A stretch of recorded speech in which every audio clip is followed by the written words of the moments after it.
I'm going to do a quick tip video for you guys that use screen bottom boards. You really have no option when you buy these polystyrene. I left this in a little too long before I came out to check it. As you can see, I get close, those are lesser wax moth cocoons.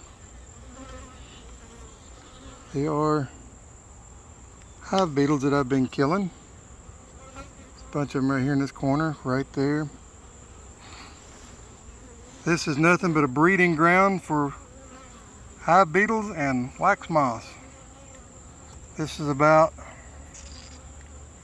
I don't know, a month's worth. I normally come down here and take them out about every 2 weeks.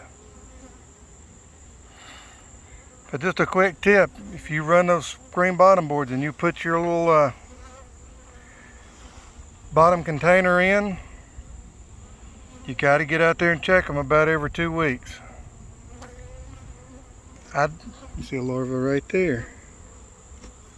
Go ahead and smash that wax moth larva.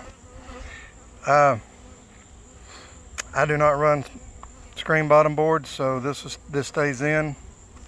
Oh, there's another one and another hive beetle. This stays in year round. I just come out there's another one. Come out every 2 weeks. There's a couple more right there. Just proving that this is just a breeding ground for what you do not want in your hive. Thanks for watching. Enjoy, like, subscribe, share the videos. Leave me a comment down below.